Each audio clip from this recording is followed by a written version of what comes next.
In this video, you will find an astrological analysis of World War II. So, what the game was, and who were the players, and what actually happened. Let's go. Protagonists: USA, Russia, and Great Britain against Germany, Italy, and Japan. Let's go. Starting off with the American president that has the archetype of the Virgin. So this is someone that has a strong authority and is very righteous. Ironically or luckily, Winston Churchill also was a Virgo rising. So right off the bat, immediately we have a great cooperation. Or rather a great base for cooperation, because two Virgo risings have soulmate energy. Yes! And not only that, but Winston Churchill actually has a lot of placements in Libra. Meaning anything that Roosevelt would have missed, he would have seen.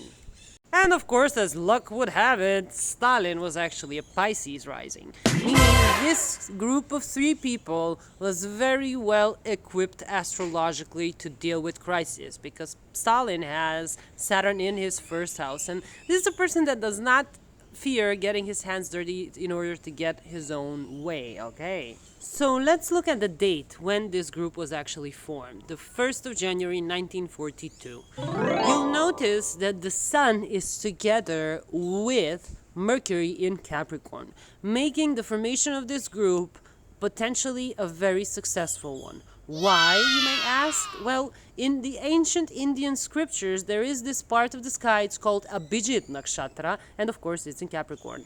And what the ancient kings would do is they would look for Abhijit and calculate the time when the sun was here in order to guarantee a successful outcome of the war.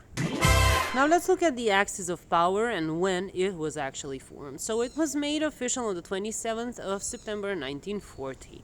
As you can notice, there are 0 placements in Capricorn, but it is this massive conjunction in between Jupiter and Saturn in Taurus. Whenever these two planets come together, there are massive world shifts. Now remember, Saturn and Jupiter conjunct in December of 2020, and the world changed.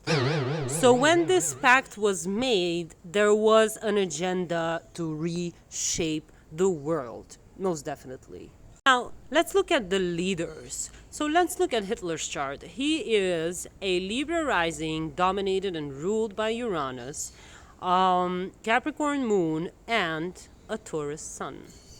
He also has the Sun in his 29th degree, Uranus in the 12th house. This is a person that was meant to go down in history as famous or infamous. Interestingly, he associated with a Scorpio rising, Benito Mussolini, kind of similar the way Roosevelt associated with Churchill. Only while Roosevelt related himself to a Libra rising, Hitler related himself to a Scorpio rising. And Scorpio risings are very famous for, well, their rigidity and their inability to change opinion and stay flexible. So I would definitely add that Hitler probably thought that Benito was somebody that he could easily manipulate and bend into his own will.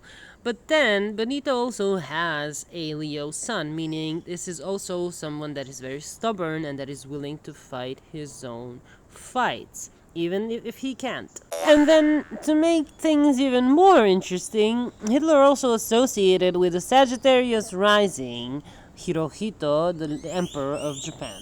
Now, you'll notice that in the pact, there are no Capricorn placements, but these individuals, especially Hirohito, are heavily aspected by Capricorn and by Saturn. Hirohito has a Chiron and Jupiter Saturn conjunction in his first house. So again, this is an individual that was meant to go down in history as famous or as infamous too, but here infamy is easy to see instead of fame because it's aspected by Chiron. So even though it's Jupiter, the great benefic, the influence here is malicious, because both Saturn and Chiron overpower Jupiter. Okay, definitely add that Hirohito and Mussolini probably had a different idea about the war than Hitler himself. Now let's look at the chart of the actual war. You're looking at the astrological chart of the 1st of September 1939, the date the Polish invasion happened, the official date of World War II. Notice it happened on a new moon in Aries and the Sun is in Virgo together with Venus. Innately, the Sun is right next to a benefic, meaning people that have Virgo placements will prosper. Now to jog your memory, Winston Churchill and Roosevelt are both Virgo rising. And then there's this grand triangle in between Mars in Capricorn, Uranus in Taurus, and then the Sun in Virgo.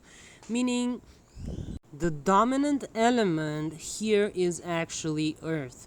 So again, individuals with heavy Earth placements have the upper hand here. Not air signs, not water signs, not fire signs. And remember, Hitler's allies, one is Sagittarius rising and the other one is Scorpio rising. Against two Virgo risings with the blessing of Venus. Aww. If you wish to see the current astrological situation of the politics of the world, follow for more. I will definitely be making part 2.